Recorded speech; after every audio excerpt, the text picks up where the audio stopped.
Talk Television with Denise Richardson.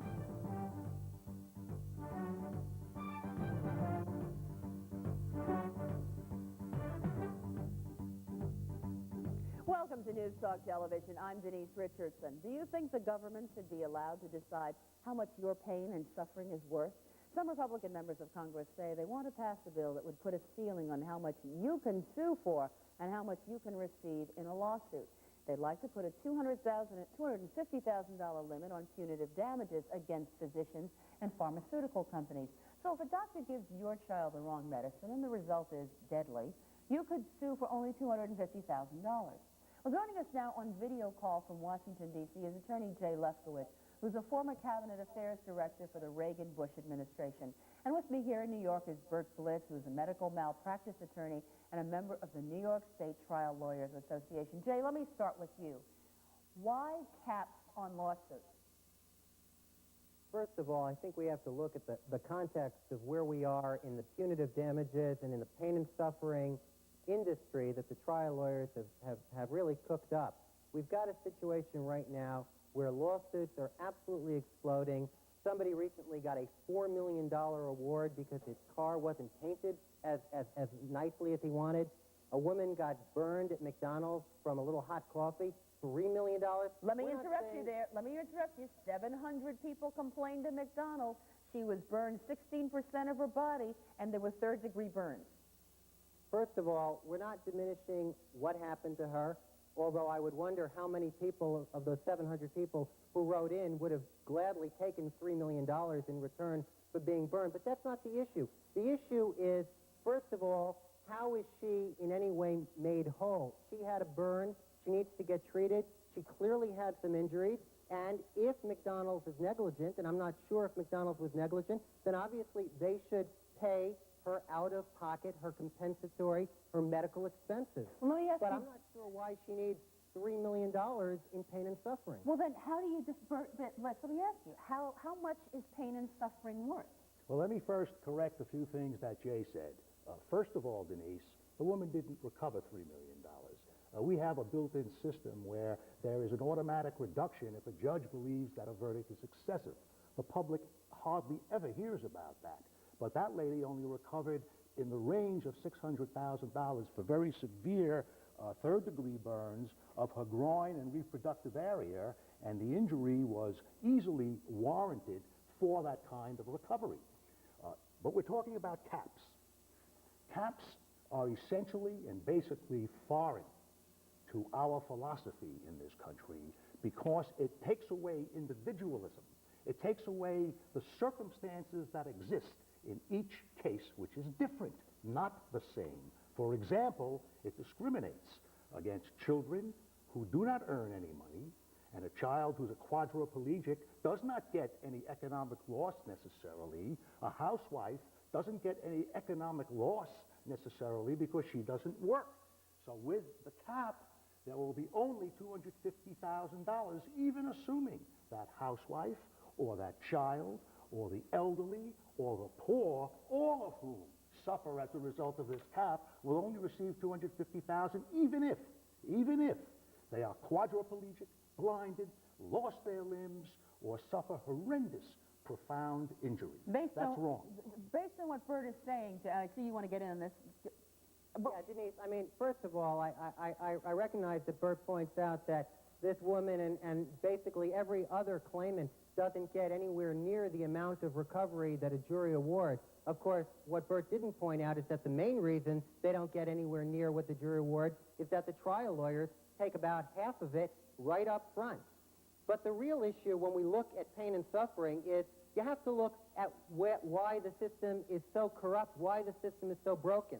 The median number of visits to a doctor for every head and neck injury in an accident is somewhere between 2 and 3 visits to a physician nationally. In Los Angeles in 1991, the median number of visits for every lawsuit filed based on a head or a neck claim in a car accident was 26 visits. Per so person? in other words, Wait, you've 20? got about 26? 7 or 8 times, yes, 26 visits to a physician in any case where a claimant said, I had a head injury, I had a neck injury. Well, Bert, There's a lot of fraud in this business of and not just malpractice, but in lawsuits. There's a lot of fraud that goes on. Let me explain what's going on, Denise. In a malpractice case, there cannot be fraud. And let me explain why. Can't be fraud. The case depends upon the doctor's or the hospital's records. 95% of malpractice cases depend upon what the doctors and the hospitals write into their records. If there's fraud, and on occasion, and in 35 years of trying these cases, I have seen that the fraud emanates from the doctor altering or changing, or the hospital altering or changing the record. The patient doesn't have anything to do with the record. The patient hardly even knows what's wrong with him or her. They're not doctors. There's no fraud emanating from this system as Jay would have the public are you blaming all of the doctors for the outrageous amounts of money we're talking about here? No, there aren't outrageous amounts of money. This is a concoction by the Reagan-Bush administration. There are no 70.1% of all the verdicts in this country in malpractice for the past 10 years has resulted in a verdict for the doctor or the hospital. Let's take this phone call. Wait a second, Jay. We've got Ramito on the phone from Texas. Ramito, thanks for your call. What's your comment tonight? My comment is, I lost a loved one. I'm sorry, Ramito. And there's no amount of money that'll bring her back. But you got to make these people pay. What happened to your child? I lost my mom. And due to the negligence of the hospitals and doctors. Did you sue? The whole family, we're 12. And it's... This is really hard for you. Yeah, it is. What happened in your mom's case? She was given a 98% chance to recover. And due to the negligence, something went wrong on a heart bypass, and she passed away. I'm so sorry. But what made you call? Because you're angry about this. I'm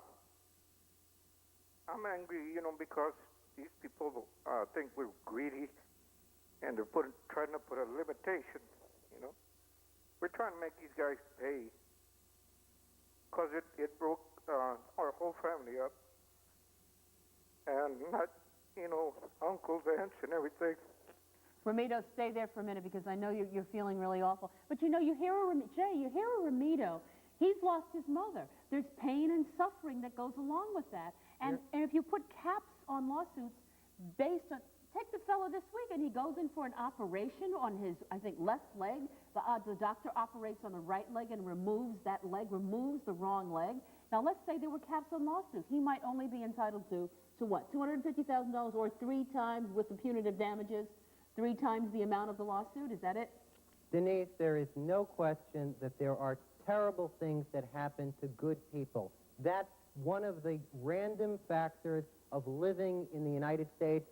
It's actually a lot safer in the United States, but let me tell you something. When it comes to certain types of cases, you lose a finger, you have an old person who dies, and maybe you can't calculate what the lost earnings would be, so you can't figure out what the damages should be.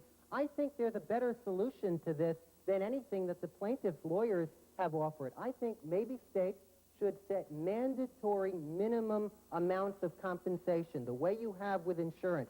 If, God forbid, you lose a leg, if, God forbid, you lose an arm, if you're over 80 years old and you're injured or you're killed, there should be some kind of mandatory minimum.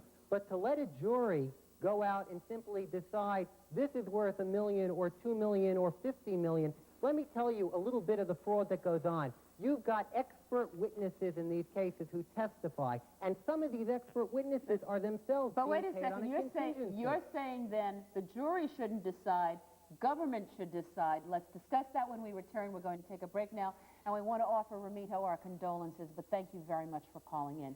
Stay with us. You can call us at 1-800-792-7469.